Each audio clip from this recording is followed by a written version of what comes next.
Welcome to Finding Alara, a safe space where authors, artists, and creatives share their world-building style and mindfulness tactics. Brought to you by Bushland Castle Productions, a micro-publisher with an author support platform that nurtures creative growth and storytelling excellence.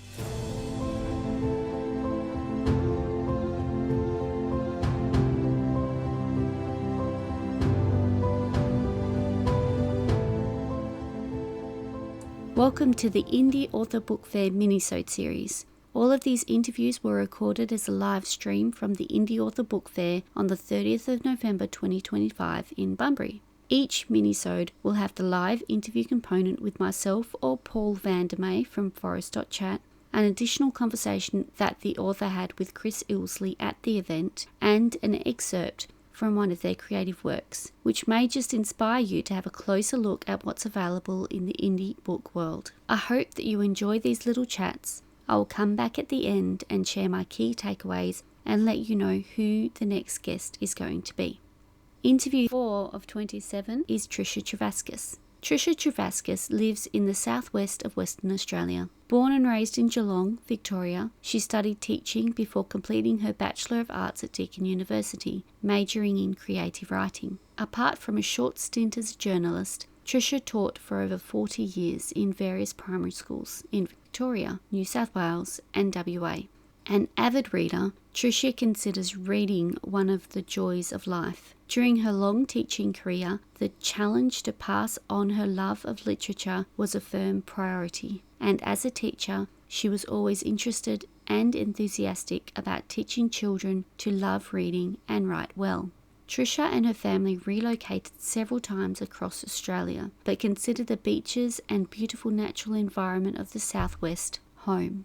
She enjoys pottering in her garden, travelling, walking and playing golf. She's married to Greg, who she met at 17 and has 4 children and 6 grandchildren. Tricia writes stories with strong relationships and characters that readers can identify with and appreciate. Wildcards, which she created with Book Reality, was her debut novel, and she is currently working on a children's picture storybook. Her first book, The Wildcards, has the hook. In the era of major sponsors and all-time Grand Slam champions, can a couple of Aussie wildcard teenagers really make a breakthrough in the world of tennis? Her second book, Jumping Over Waves, has the hook, how far would you go to save a life that's not your own? Tricia's books are available on Amazon and the links are in the show notes. We have done our best to clean up the audio for the interviews, but it was recorded live. Some of the background noise is still there. Please note that during the excerpt, there is content that includes domestic violence. If this is a subject that is triggering for you, then please make sure that you look after yourself and seek help if you need it. This is a fictional scenario, but Tricia's writing is very well executed and she describes the scene so well. I hope that you enjoy. I'm here with Trish Tevaskis to talk about Tricia's books. How are you, Trish? I'm good, very well, thank you today. Fantastic.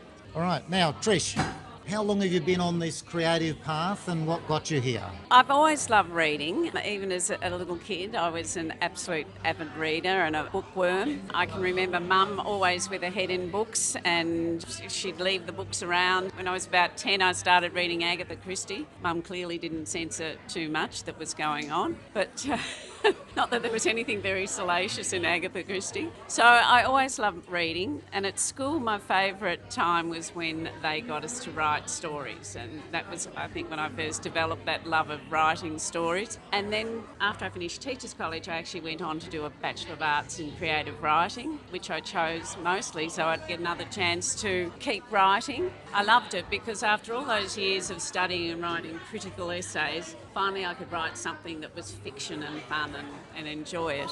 But as it's been pointed out to me, as a early childhood teacher, you're always being creative. You've got to find fun ways to get messages across and to lead kids on to that new discovery. So in between telling stories and reading stories and singing, and I guess I've always been along that creative path. Yeah, kids demand creativity, don't they? Otherwise you've lost them. They do, and you want to keep them engaged. And so drawing as well became a big part of when I was teaching. I'm a dreadful drawer, but that was very much part of what I like to get the kids to do, to express themselves as well. Yeah, fantastic. All right, so can we have 5 words that describe you, maybe you as a writer? Organic, conservative, compassionate, diligent, and optimistic. Oh, an optimist, I like that. Yeah, you can tell by the smile on your face, that makes such a big difference. I think if you take on writing, you've got to be optimistic. Yeah. Absolutely. Yeah. All right, so when you chose this indie author path, Yes. did you know what you were up for? No, I really didn't. It was quite an accident going down this path. I'd actually written a book 30 years ago. I'd been housebound, and even though I had kids, they were off at school and I had all these hours to kill, and I did write. That was my first draft of the Wildcards. But of course it just sat and gathered dust as a big, huge manuscript. And it wasn't until one of the other indie authors here, my friend Rob Littlewood, was launching his first book that I went along and kind of realised the indie process behind it. And I met Ian Hooper and told him that I'd written a book, which is a story you must hear often. Anyway, he agreed to, he's very happy to read it, and he said up front if it didn't have merit he would tell me, but it had merit, and that's how I ended up on this path of the indie. And I don't think I could have done it without Ian, actually. I don't think I could have published on my own. I needed that scaffolding that he provides. So, and Ian's here today, isn't he? Yes, he is. Yes, Yeah, so he's a big part of what's gone on today. Yes. Oh, very much, yes. He pulls it together, yeah.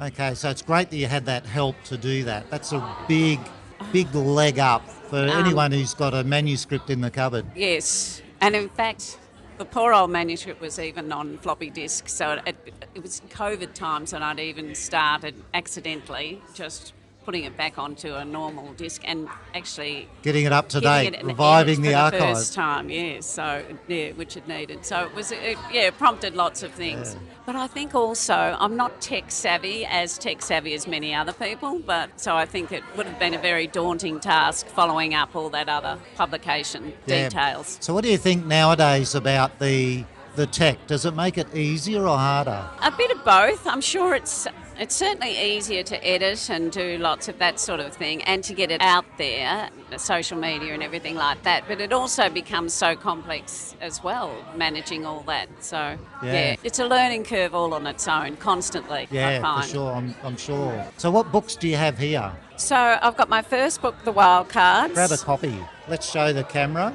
The Wildcards I wrote, as I said, 30 years ago, and then revisited it when I decided to publish. And it's about 2 brothers who they're sent up to their grandparents. Their father is very sick with cancer and things are pretty grim, and Mum wants to get them out of that environment. So she sends them off to the grandparents in a country town in Victoria. With nothing else to do, they take up tennis. And the story is their obsession with tennis and how they go on to have a go at the highest level. Yeah.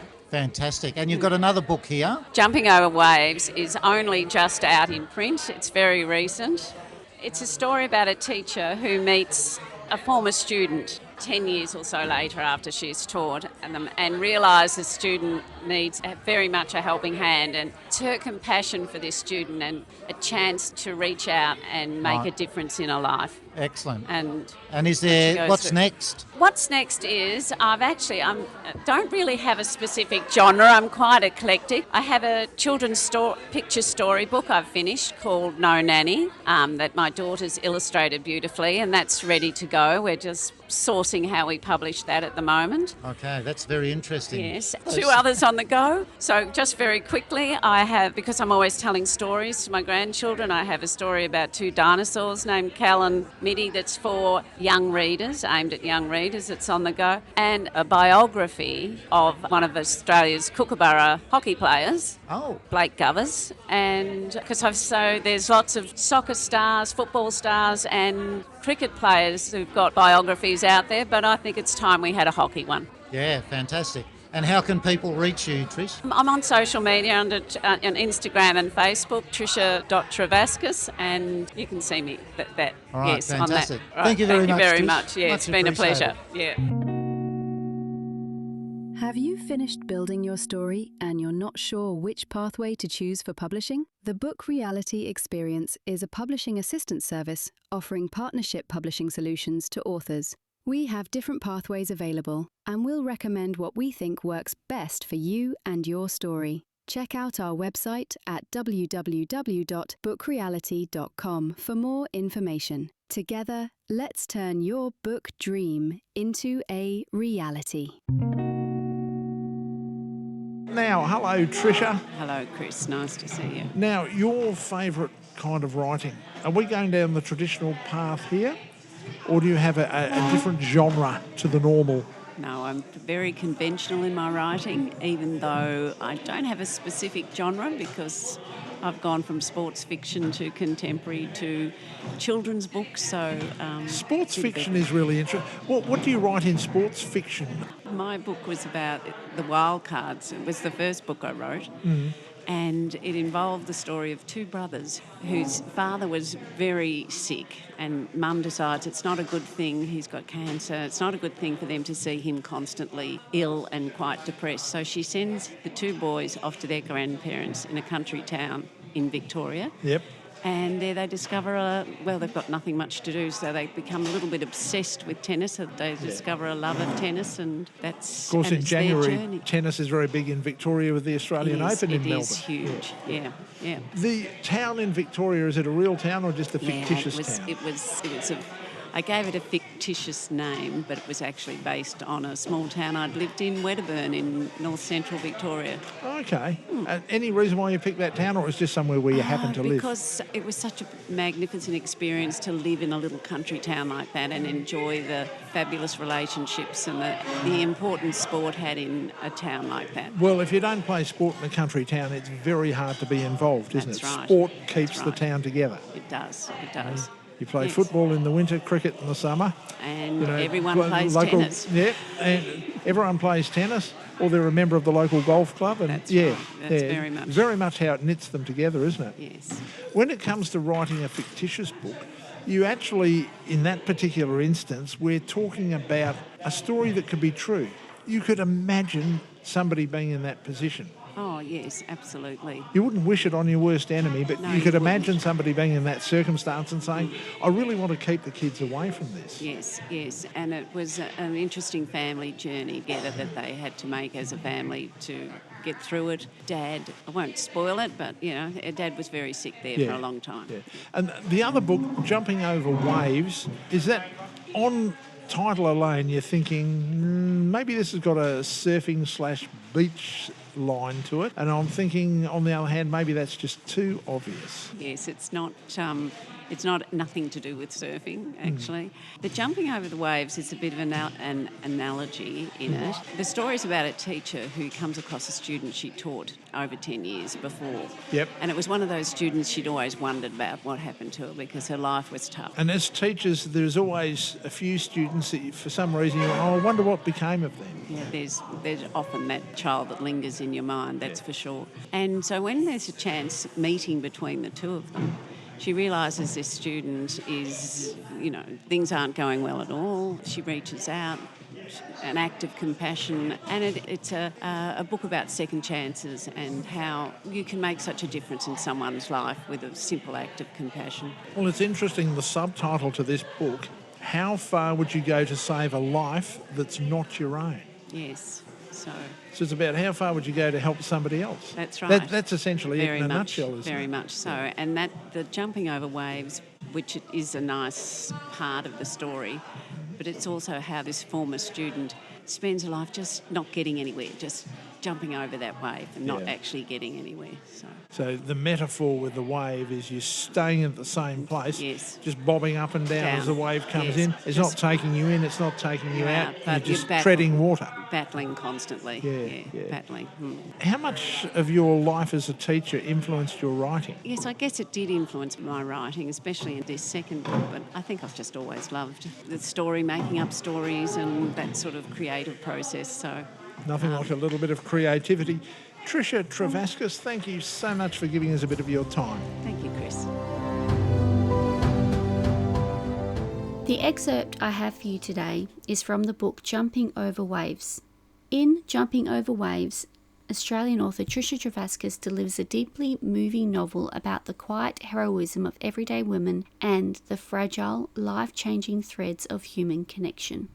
Lexi, a devoted teacher, has spent her life nurturing young minds, but one student lingers in her heart, a quiet ache asking, could I have done more?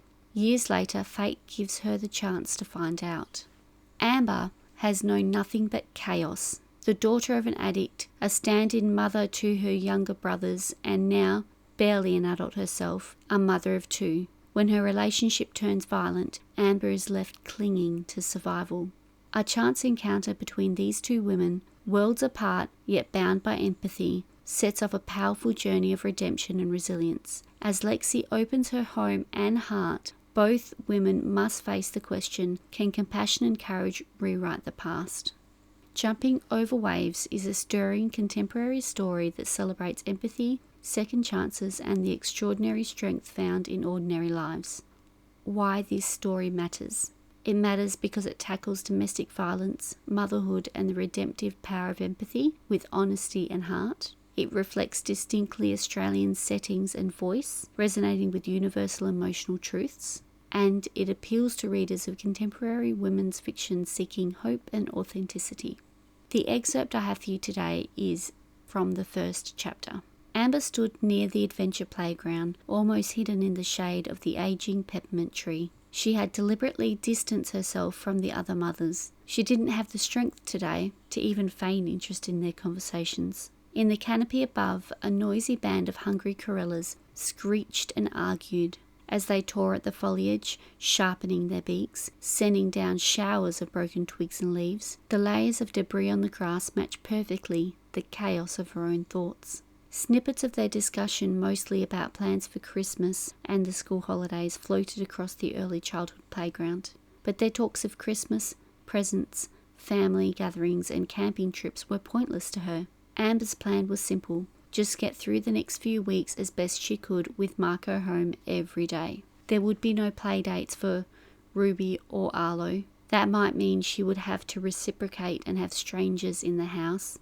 No way. And a quiet Christmas? She didn't want to risk poking the bear. She pretended to be on the phone when one of the women, probably Lucy's mum, waved her over. She had a card and a pen in her hand. Stuff it. She probably wants me to sign the stupid thank you card. Amber pointed to her phone as if to signal she couldn't be interrupted. 2:55. Surely the teacher would start sending the kids out soon. A few minutes early on the last day was hardly breaking the rules. Turning quickly to avoid the waving mother, she felt a sudden hot stab of pain across her forehead, an unwanted addition to the already throbbing ache in her cheek. Turning quickly to avoid the waving mother, she felt a sudden hot stab of pain across her forehead, an unwanted addition to the already throbbing ache in her cheek. Gingerly, she prodded with her tongue at the inside of her mouth. Her teeth felt smooth, so hopefully they were all intact. But she still had an iron taste and acute tenderness where she'd bitten down on her cheek. Feeling tentatively under her cap, she checked her fingers and could tell the bleeding had stopped.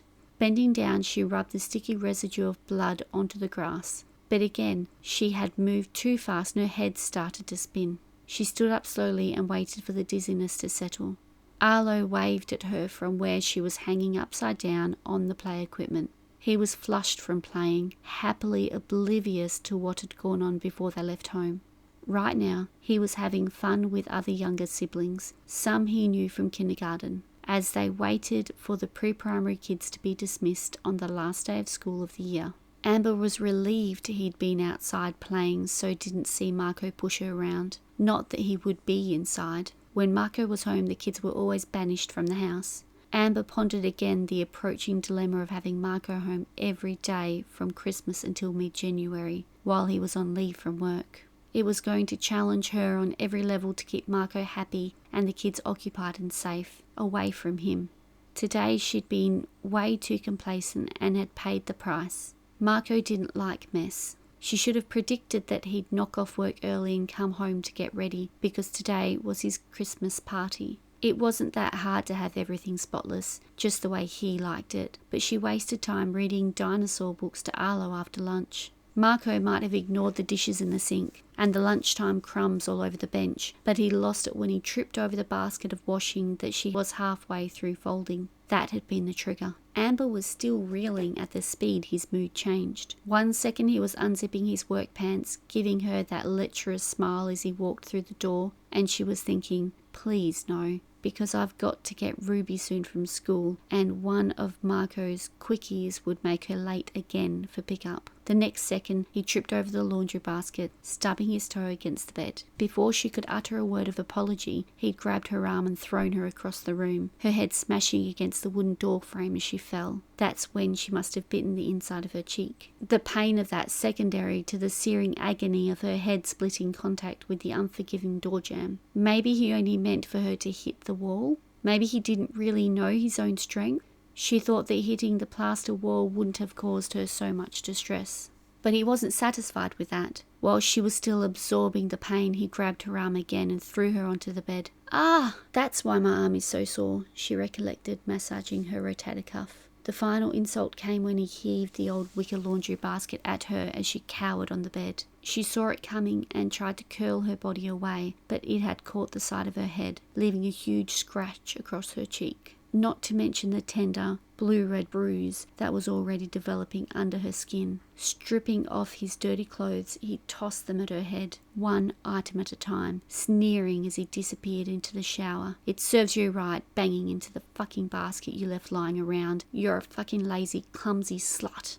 Amber had lain in a fetal position on the bed for a minute or two while she mentally checked her injuries. She only had as much time to recover as it took for him to shower, so she stood up carefully and inspected the physical damage in the mirror. Blood was trickling down her forehead. She quickly mopped that up with tissues, pressing them down on the wound and putting her peaked cap over it all. The scratch where the basket had caught her cheek looked deep, but thankfully hadn't resulted in much bleeding. She hoped it wouldn't scar. The rest of her body felt okay, but she was shaken and terrified. Marco had pushed her around before and been rough with her several times when she'd somehow angered him, but this was taking it to a whole new level. By the time he came back from the shower, she knew from past experience that she should act as if nothing had happened. Sunglasses on and hat pulled down over her forehead, she said with all sincerity she could muster, "Marco, I'm so sorry I left this stuff lying around. I'll have everything tidied up when you get back from your Christmas drinks. Do you need me for anything now? Otherwise, I'd better go and fetch Ruby. It's the last day of the school year." Marco scowled, checking his watch as he strapped it on. "I did have a plan for you, but Jimbo's supposed to be picking me up in a minute, so I've run out of time. Just make sure you're still awake when I get back, babe." Grabbing his crotch, he gave her a knowing leer.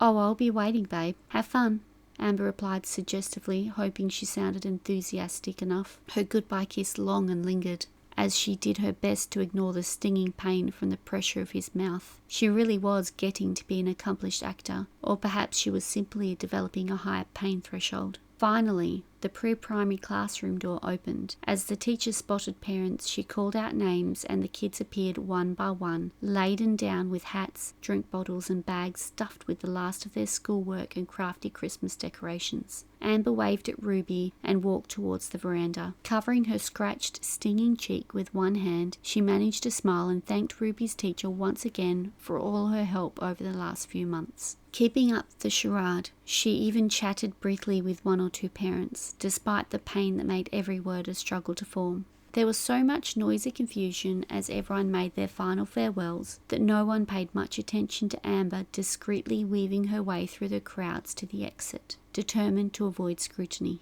Arlo was reluctant to leave the playground and his friends, but Ruby, after an over-the-top party day at school, was tired and thankfully ready to leave. Coaxing Arlo with the prospect of an icy pole in the freezer, Amber was soon on her way home. Once through the school gate, she didn't mind how slowly they dawdled, relieved to be away from any further conversation or questions. She was only just holding it together as it was, her nausea and lightheadedness an indication that she needed to take things slowly for a few hours. That was really quite an intense excerpt. It really does show that the character is going through quite a trying time. I really love it when people start in the action, and that's exactly what Tricia has done with that story. My key takeaways from the interviews is that after having a draft for 30 years, she got it out again and worked through it to bring it to a publishable standard. And I think that's really, really inspiring. My second takeaway was her sentiment that one has to be optimistic